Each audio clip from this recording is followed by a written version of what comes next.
Yes, welcome to the outlet with Kei-Touch. May is mental.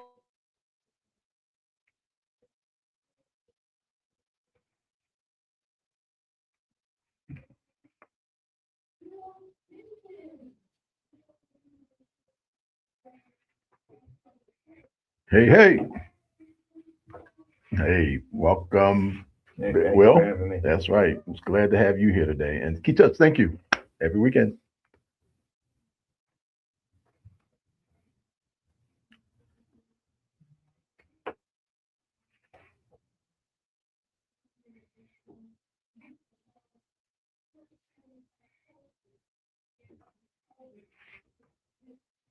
Hmm. Is everywhere now. It's on your phones, during every game, inside social media, inside the games you play on your phone. And I mean, it's just everywhere. And we really need to talk about this and how it's impacting us, and particularly here in Maryland. Maryland alone generates billions through gambling and sports betting. But behind those numbers are real people Yeah. struggling Yep. alone and silently. So we wanted to shine a light on the emotional, financial, and mental impact gambling addiction is having on families, veterans, athletes, and young people. Again, remember, it's okay not to be okay. If you're experiencing a crisis or have suicidal ideations, call or text 988. And if you have a gambling addiction here in Maryland, that'll be 1-800 Gambler for the national hotline on gambling. That's 1-800 My Reset. Joining me as always, as I said, Coach Hey. Kenny Gray. I'm calling him the voice of experience moving forward. The Oh boy. voice. What? You good with that, Kenny? Yeah, yeah, I'm good with anything you say, Keith. That's You know exactly what to say. absolutely. And Will, our special guest from the University of Maryland School of Medicine, the Maryland Center of Excellence on Problem Gambling. That was a mouthful. Mhm. Helpline 1-800 Gambler in Maryland. And again, 1-800 My Reset for the National Problem Gambling Helpline. The peer supervisor slash outreach coordinator who works directly with individuals battling gambling addiction throughout Southern Maryland. He helps connect people to treatment, recovery, resources, and support. Will, again, thank you for joining us. Hey, thank you so much for having me. And also, I'm a person with lived experience in recovery myself, important to mention, so I'm able to share my experience, strength, and hope with those that reach out for help. I Mhm. love it. Sharing strength and hope, sharing that. So tell everyone what a peer supervisor does, Will. Well, so we currently have a team of 7 peers. We just went from 4 to 7. We recently just hired 3. We're very excited to have them aboard. That includes me. As you mentioned, I'm the peer that covers Southern Maryland. As a supervisor, I just help supervise the team, set up outreach, events, things of that nature, and just offer guidance to our team. I'm honored and just so grateful to be a part of the team that we have at the center. We all work incredibly well together as a team, and I feel like we really do make a difference. What led you to seek this kind of work, Will? Because when I hit my bottom in November 2013, I'm also a recovering alcoholic. I got dragged out of the casino, like you said earlier, suicidal, with a plan in place to take my life. I was not in a good place, mentally, emotionally. I was spiritually broken, financially broken. And when I went to treatment, I just felt like nobody understood. They knew how to handle the mental health and they knew how to handle the substance use, but they had absolutely no idea what to do about the gambling. And it really was when I was in treatment that I aspired that I wanted to make a difference in this field. I wanted to be a peer. I started talking about the peers while I was in treatment that were peers for substance use. Like, how do you go about doing this? So that sparked my interest then. But I knew later on I really wanted to work with problem gamblers because I feel like gambling addiction is so underestimated, and there was so little out there for me when I needed the help the most.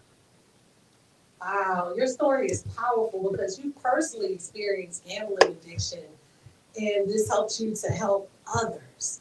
What Mhm. was the moment you realized gambling had become a serious problem? I knew the last 6 months or so of my gambling, it had become a serious problem. But what's unique about a gambling addiction is, we may want to stop, but we look at gambling as being the only solution, because when you dig yourself a huge financial hole, you're thinking that's my only way out. I got to get my money back, right? And the scary thing about gambling is it only takes us crossing that invisible line one time.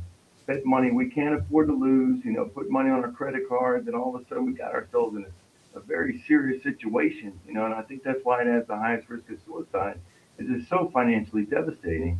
And I gambled for 23 years, probably 22 years. I started sports gambling when I was 20, took my first trip to the casino when I was 21.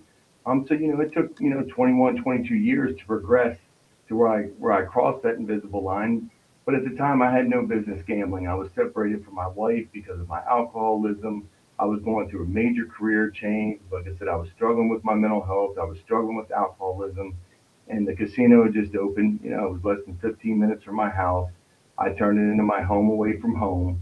It was my escape. Literally, it's like when I was sitting at the blackjack table. The only time I wasn't thinking about my problems when I was watching those cards. And I always say the worst thing that could happen is I won big money the first couple weeks playing, uncharacteristically large dollar amounts because I just didn't care.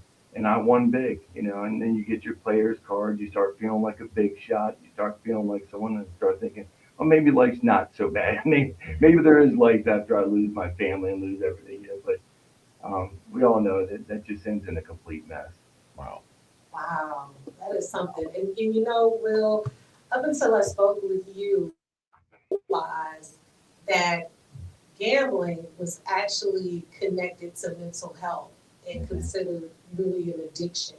Right. I didn't know. So, how does gambling addiction impact mental health? Because it seems like it's two sides of it. Yeah, so it actually hadn't gotten added to the DSM-5 as an addiction till 2013, the year that I did hit my bottom. Before that, it was considered more of a behavioral problem. So I'm grateful that it is in the DSM-5 under drugs and alcohol now and recognized as an addiction. But without a doubt, mental health goes hand in hand. And at the time, I was on 30 milligrams of Adderall for ADHD. I was on a medication called Abilify for other mental health symptoms. And if you Google Abilify and gambling for some people, it actually causes impulsive behaviors in some people. So I can't blame that for my gambling, but I can certainly say it may have exacerbated the mental obsession to want to gamble. Because it started with online gambling, actually, with my wife. That's the reason why she kicked me out of the house the second time. Was Wow. online poker, blackjack, and Wow. sports gambling on an offshore sports book account. Wow. But the mental health and the gambling, without a doubt, and alcohol, substance use, whatever it is, they all go hand in hand. And a lot of times people start using gambling as an escape. You'd be surprised the number of people that gamble because it's an escape for them, and then it turns into a financial problem. You'll talk to a lot of people that gamble. They'll tell you they don't gamble because of the money so much. They gamble because of action, Yeah. and that was me for years. I was an action player.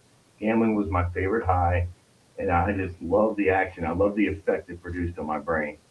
Wow. Wow, you said that was the action. It was Yeah. the action. We are learning here Yeah. about gambling and the addiction and how serious it is here on the outlet with Kei-Touch. So excited to have Will Hinman here with us. And as always, Coach Kenny Gray. Hey, Look, it's the hey. outlet with Kei-Touch. Stay with us. Welcome back to the outlet with Kei-Touch here with Will Hinman. We're talking about 1-800-GAMBLER here in Maryland and 1-800 My Reset nationwide. And Hey. Coach Kenny, we are talking about the importance of understanding gambling addiction, especially here in Maryland where we have 6 casinos. Will, you said people hear addiction. I want to say people hear addiction and think drugs or alcohol first. Why is gambling addiction just as dangerous? Well, first of all, they did a brain scan. Somebody with a gambling addiction and somebody with a substance use addiction. They have identical brain scans. As a matter of fact, I think they said the gambler's brain actually lit up a little more than the person with the substance use. But we only have one pleasure center, and there's a lot of different ways to stimulate that pleasure center with those dopamine hits. And gambling certainly, it was certainly my favorite high for many years. and you were asking about how gambling relates to mental health. You know, we always talk about any addiction. It doesn't matter what the addiction is. An addiction is always just a symptom of something else going on with us. You know, we got to get to the underlying condition, whether it's a mental health issue, PTSD, some form of trauma, you know, whatever the issue is, you got to get down to the underlying issues. Because basically all we're doing is we're just self-medicating, you know, and, you know, we know any addiction starts a lot of times as fun, leads to fun with problems, and then in the end, usually leads to fun with all problems. It's just, I mean, to all problems, but it's just, you know, addiction generally starts with some sort of pain too. There's some sort of underlying condition involved. Yeah. And you mentioned that gambling creates this high. Explain that feeling for people who may not Oh know. my goodness. You know, first of all, it's not just winning. A lot of people think it's just the winning that creates that high. It's the anticipation of winning. I know, you know, I had season tickets to the Ravens. You know, all my buddies be out, you know, tailgating the parking lots. We're putting in all our bets. You know, we're getting that high before we even walk into that game. You know, when the game's starting, you know, you get towards the end of the game. It's a 2 minute warning. You need that team to score. You're already getting those dopamine hits, anticipating that win. Or when I'm sitting at a blackjack table and I got to split those cards and I got to double down and I'm waiting for that next card to drop, I'm getting those serious dopamine hits. But what happens when we don't win? You know, those moods can swing real quick. We can go from a real good, excited mood to a really bad mood real quick. And my family always told me, he said, we could always tell during the holidays whether you were winning or losing your bets because you'd either be in a real good mood or you'd be in a real bad mood. And I'd always be playing somewhere close to the television, watching the NBA or watching NFL, whatever was on TV, you know. And it's just sad because gambling really dictated my mood for a lot of years, you know, and it really prevented me from being present with my family, you know. And that's what I regret the most is not the money, but the time it took, you know, the time it stole from me. Mhm. Coach, I want to just ask you real quick, your thoughts about society taking gambling addiction seriously enough, especially with the Hmm. athletes, these student athletes, even in high school. Well, you know, back in the 80s when I played high school sports, we saw the betting going on in the stands. So we knew it was part of, depends on what game we were playing that night. Were they betting every night? Not sure because you know who's going to win sometimes, but then you don't know who's going to win. So those games like Nappers and Mead, it was sold out all the time. There were close games, 1 or 2 points. So therefore, we played differently, knowing that they were betting on us. We knew they were Mm, betting on us, so it changed our play because someone else was depending on us and how we played. That was back in the 80s. okay. So when you talk about society, though, that's a that's a different monster there, right? So it's like what's allowed, what's not allowed, right? In high school, coaching 32 years of high school football, it's in high school there's a thing of zero tolerance now, zero. That means gambling or doing anything that they don't approve of is illegal, right? But how do you stop it, right? What do you think they're taking it Yes, seriously? That's what I'm they thinking. are. They are. But the thing Okay. about it is now we have this gentleman here telling you how they're taking it serious because I never heard of 1-800 Gambler when I was in high school or 30 years ago. And we talked about that once before. How now they are regulating. And I'm glad this gentleman is sitting here with us now explaining all this. So, yes, I think they are taking it serious. Your thoughts, Will? Society as a whole. Since I think they're certainly starting to take it more seriously because now we're starting to really see it affect the youth. Yeah. So I really think people are starting to wake up to it real quick. I mean, Hmm. we've gotten more calls from parents Yeah. over the last 2 years than I got my first 5 years if they're all added up. I Hmm. mean, it's one call after the other. Usually a mom calling because their young adult son just does not want to stop gambling or cannot stop gambling. So that's starting to get people's attention Yeah. for sure. Yeah. Oh my goodness, this is scary. So, Coach, from your perspective, what concerns you most about how normalized gambling has become in the sports culture? And I mean, we're talking about the apps on our phones, constantly seeing it on the commercials, whether it's you're playing a game on your phone and you get some kind of commercial or ad about these different apps that you can use to bet and the free Hmm. things they give you with it. DraftKings is a big one. I can't think of the other one right now, but they're just advertising everywhere. So, what concerns you most about the normalization of It this? will set it. It's the mood swings. When we know our child or our friends and something is completely different with them. That's the scary part. What's affecting you? And if they're not talking to us and letting us know what's going on, we know something. But when do we interject? When do we say, "Hey, man, young lady, something's going on with you. What's going on?" But they're not inclined to tell the truth all the time. It takes the rock bottom sometimes before us to speak, but then it may be too late because suicide will happen. How do you help someone who's taken their life? So Will is one of the, I don't know what the numbers look like, but he was the one that said, I'm going to get help. The other one saying, it's too dark, it's too painful, I'm taking my life. Is that pretty much, Well, Wow. that's the scary I love what you said, but didn't choose to get help. part. My uncle, who you know, I know you. Yeah, he I know showed your up at uncle. the casino with the police. They surrounded me and Wow. dragged me There you to go. a psych ward because I was going to kill myself There, that there night. you go. It wasn't a choice, but I'm very Well, I glad know it your uncle, happened. I and I look thank at, and I thank Russ for what he's done. I, Again, if you're having suicide thoughts or suicide ideations, or you're in a crisis, call or text 988. If you have a gambling addiction here in the state of Maryland, 1-800-GAMBLER. Nationwide, 1-800-MY-RESET.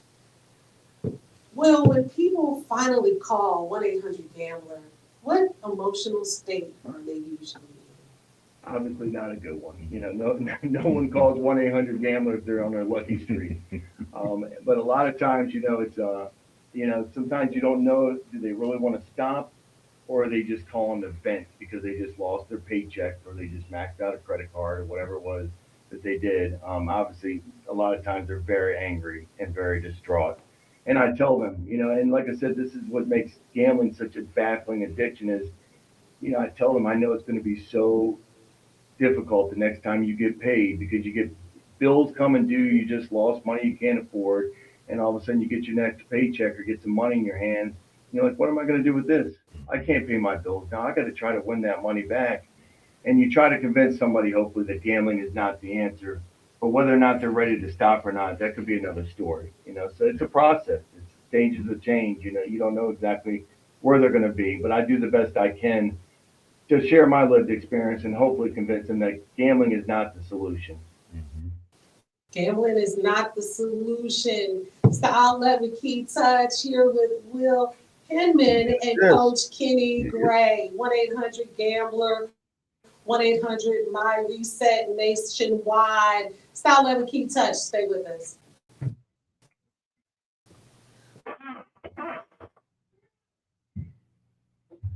Welcome I'm here. Right here. back.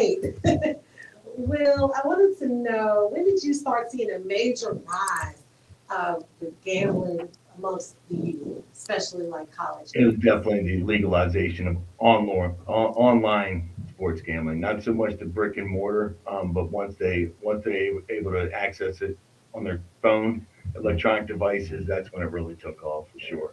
So how much did these mobile sports betting apps change the game? I mean, big, and like you all already discussed the advertising. I mean, that deposit $5, get 200 free play. Why not? Why not try it? And then you hear from them, all my friends are doing it. I mean, it's so socially acceptable now. They feel like an outcast if they're not doing it. And that's something they feel like an outcast if they're not doing it. Do you think young people understand how quickly gambling debt adds up? And if I could, I'd love to touch on what you asked Coach Gray about, what the biggest concern is. And I wanted to touch on the fact that, I didn't get help for over 20 years, and really gambling and alcohol changed the entire trajectory of my future. Okay, I graduated from the University of Maryland. I was a criminal justice criminology major.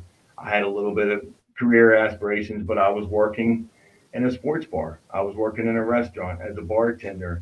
And what happened was after I graduated, I said, oh, let me just stay in this industry for a little longer, have a little fun, and I got sucked into it. And why did I stay in that restaurant industry for so long? Because it allowed me to gamble the way I wanted to gamble, drink the way I wanted to drink, and hang out with people that gambled and drank just the way I did.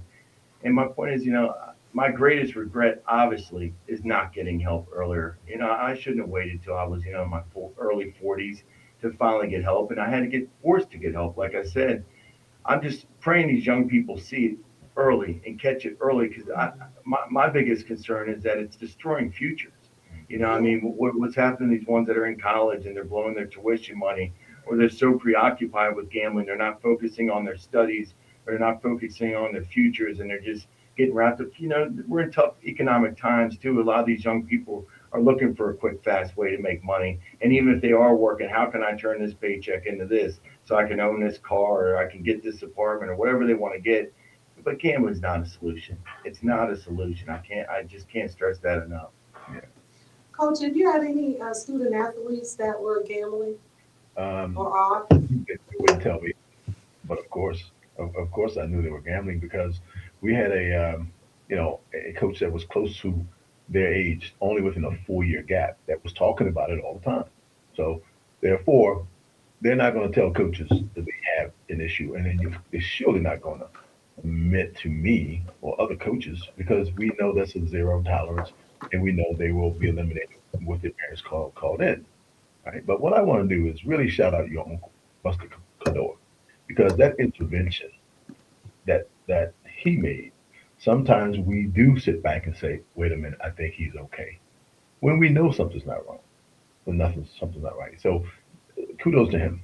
But yes, these kids are not going to be open to tell your coaches what's going on. But I will think, and I say this: remember when you first get the likes in the. Remember back in the day, you can get all these influencers making all this money by so many likes. They were being paid for that, and I didn't know what that was. They said, "Well, you get enough likes, they pay you for these likes." Mm. Now, if that's a segue into gambling, they understand how to make money. Now, this $5, $200 concept is right up the alley of from influencing into betting. Social media. Social media is a problem. Uh, Will, Maryland has 6 major casinos, and you're covering what, Southern Maryland? Mhm. Yeah, I How, cover how's, go ahead. Howard County, Prince George's, Charles, Calvert, and St. Mary's is the area I'm covering. Obviously, Anne Arundel, there's Maryland Live, and MGM, and Prince George's County out in Hodson Hill. So they're pretty busy areas. But there's 6 casinos pretty strategically placed in every area of the state, so you don't have to drive too far to get to them. So what impact have you seen in Southern Maryland over the years with just the MGM? Yeah, I mean, absolutely. We've even had calls routed from DC, Virginia. Virginia has, so Maryland and Virginia both have free treatment, and I want to make sure everybody knows that on this call. Like, Mm. Maryland offers free treatment for any Maryland resident that's negatively impacted by problem gambling. So that includes parents, that includes spouses, siblings, whoever, because we know that problem gambling affects 7 to 10 people around that person with the gambling addiction. So we want them to know that help is available. There's a problem gambling fund set up, and there's no strings attached, no insurance requirements, no income requirements. It's free as long as they're a Maryland resident. Virginia has the exact same thing in Virginia. Free treatment for I think any resident that's negatively impacted by gambling as well there. That is just great. Most people don't even know the treatment is free because when we think about rehabilitation and especially things you think about with the inpatient treatment, you're like, oh my goodness, that's something I can't afford. Let me try to do this, even though I probably need to be committed somewhere, so to speak. That is so important. People don't even know that. So that's important. It's just not the person struggling with the addiction, but the family members that are negatively impacted as well. And we'll thank you because I was just about to move to that. You got me. Right. So Yeah. tell me a little bit about inpatient versus outpatient treatment here in Maryland. Yeah, so there's residential, and we have 4 residential facilities, I believe, which a couple of them have multiple locations. Pyramid Healthcare, I believe, has 3 or 4 locations on our provider directory. 2 in Southern Maryland, 1 in Nottingham, Maryland. I think even the Bowie, Prince George's County, would probably accept our referrals there. They're a newer location. And then Hope House in Crownsville, and I know actually in Laurel right now we actually have 3 people in there with gambling addiction, that I just went and saw actually last on Friday, actually yesterday. And then Port Recovery, Nottingham, Maryland, is another one in AF Witsit Center over on the other side of the Bay Bridge in Chester. So they all offer 28-day. What they do is they integrate gambling treatment into their substance use model. So they will be in treatment primarily with people with substance use or mental health addictions. I tell them they have to compare in, just like money feeds a drug addiction, it feeds a gambling addiction. So if they don't have a substance use addiction, sometimes it can be difficult for them to relate in, but they have to relate in. And that's what I had to do too. I went to, a treatment center, like I said, that was primarily substance use. I was around a lot of opioid addiction, but I was ready. I was ready to get that help and relate in and do whatever I had to do for my recovery at that time. There's also intensive outpatient treatment for those that don't want to, sometimes, a lot of times when they call, they don't want to have to take off work. They can do outpatient treatment. It's like 3 or 4 days a week, 3 hours in the evening, 3 or 4 hours. So that's available. And then there's just outpatient treatment. They want to do just one-on-one counseling. We have over 130 outpatient providers across the state as well. So, Will, what would you say directly to someone secretly struggling right now? Right. Catch this thing quick. And stop chasing your losses. They can always relate. When I talk to someone again, I said, what got me is I couldn't stop chasing my losses. They're like, yeah, that's what I'm doing. I keep chasing and then I win, but then I lose it back. I'm like, yeah, that's all of us. We all win sometimes and then we lose it back and then we start chasing those losses. Stop chasing those losses because it's like being in quicksand. Eventually you're going to just keep digging yourself deeper and deeper to the point where you feel like you can't get out. But you can get out. You can always get out no matter how bad it's gotten. But you got to stop turning to the problem as a solution. We have a rack card that says that if you think gambling's a solution, it just may be a problem. And I love that because it's so, once we stop turning to the problem as a solution, life gets a whole lot better. And that includes if we're using gambling as an escape from a mental health issue or, trauma or whatever else we're going through. It's not a solution. And that's interesting. You said that people are still chasing the win. They're chasing that high. And when I gamble, for example, I don't go to the casino often. When I win anything, I immediately cash that out because I want to keep track of what I'm putting in the machine and what I've received from the machine. And when I finish, like let's say I have $100 to play and I'm not playing blackjack like what you were doing. I'm playing the penny slots. But that money goes fast too. So I just can imagine how scary this is. Again, as Will said, you are not alone. You are not alone. Help is free in Maryland. Help is free in Virginia. And recovery is possible. It's up to you. It's up to you. 1-800-GAMBLER here in Maryland and 1-800-MY-RESET nationwide. Again, May is Mental Health Awareness Month. If you are struggling, you're in crisis, call or text 988. It's the outlet with Kei-Touch. Stay with us. Welcome back to the outlet with Kei-Touch here with Will Hinman and Coach Kenny Gray. Hey. Good to be here. Will, I just want to say, I like those penny slots, but that money adds up so quick because you never bet a penny. I think the lowest you can bet is $1. I've seen on some machines 80 cents, but the majority of it, if you want to play like I think 10 ways on these slots, it's still $1. And then a lot of them go up higher than that. People can pay $5, 10, and that adds up quick. Your thoughts about that? Yeah, it's funny you mentioned that because we actually have a video called Understanding Joy. I think you can YouTube search it or go on our website. But she actually served 4 years in prison over penny slots. She embezzled, it was, I believe, 6 figures from her first employer. Wow. And then a second employer said, hey, I'm going to give you another chance, Joy. She was working as a waitress, but she was very, very CPA, very, very smart. He offered a second chance and she burned him too. But she talks all about the addiction in there, and it was all over penny slots. It was major, major money. She served 4 years in prison, I believe. Wow. Oh my goodness, over the penny slot. So all of it is addictive. All of it can cost you money.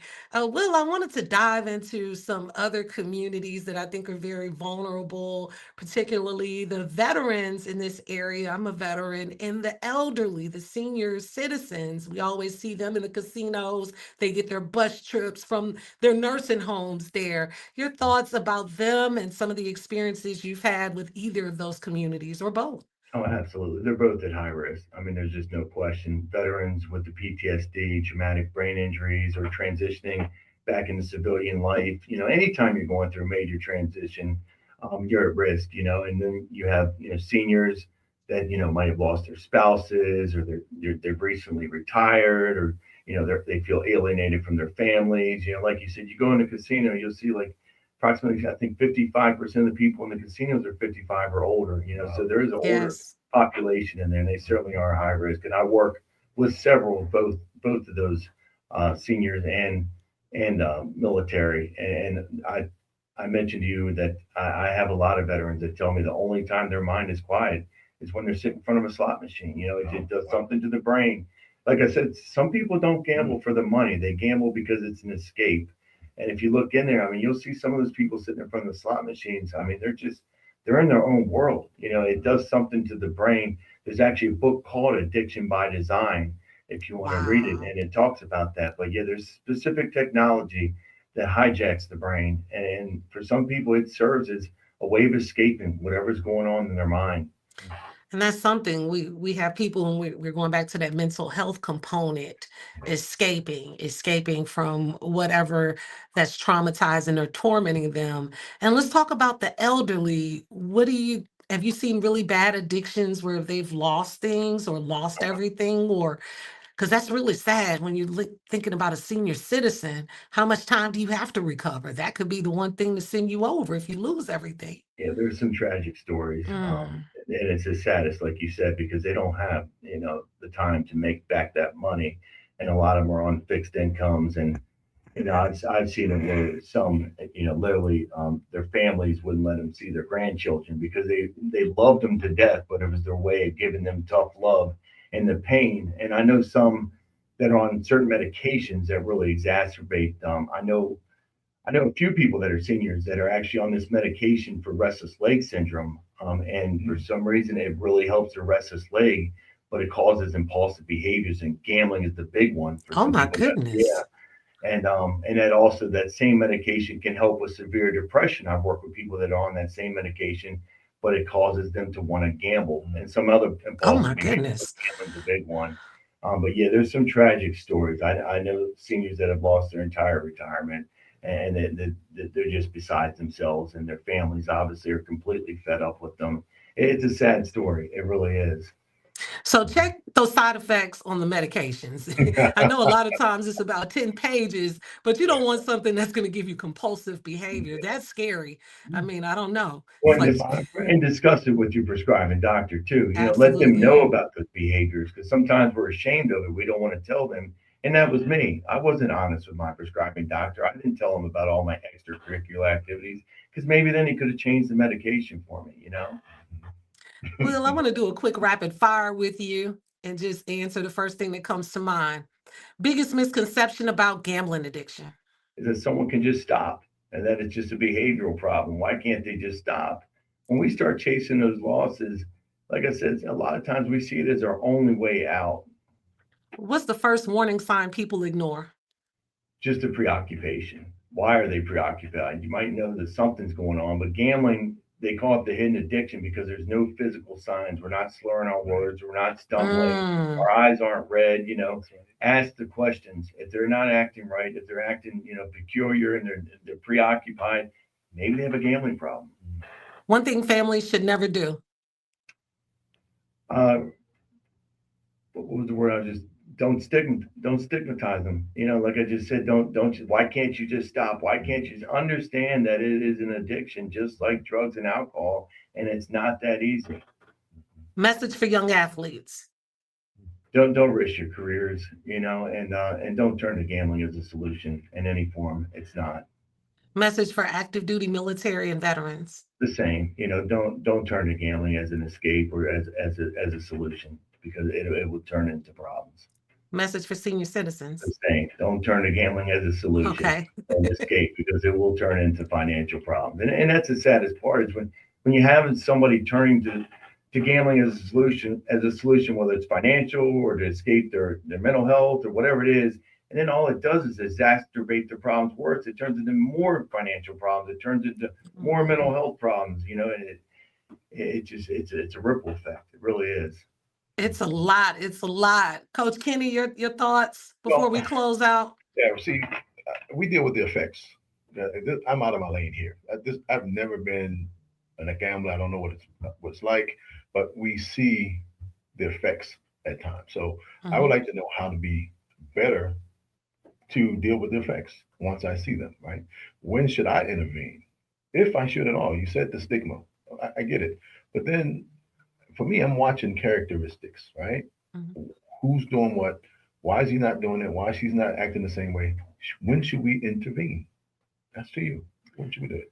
Wait for the right time. I mean, obviously, you don't want to talk to somebody while they're in the middle of the run. They're not going to be rational. Okay. Wait till probably after a big loss when you can tell they're approachable and have the conversation in a concerning manner, in a compassionate manner.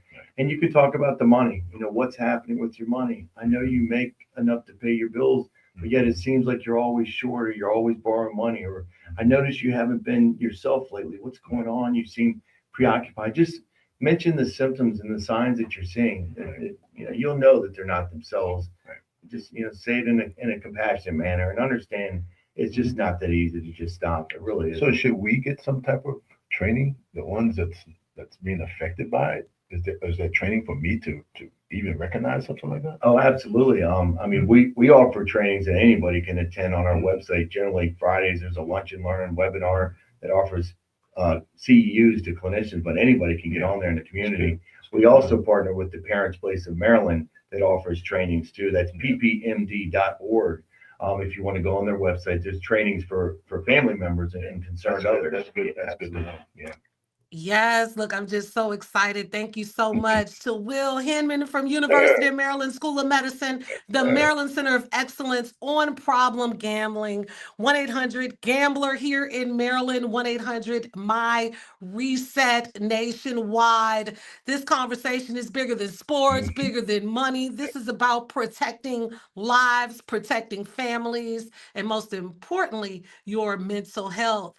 Right. Coach Kenny Hey, Gray, thank you as always. always. Again, Will, this was such a blessing and eye I opener know.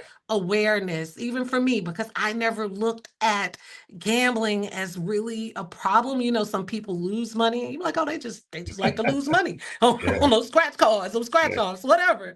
Thank you So for thank having me. I you. really Yeah. appreciate it. Much needed. Much needed conversation. Again, if you or somebody's in crisis mode, call text 988. It's okay not to be okay. It's the outlet with Kei-Touch. Until next week, peace.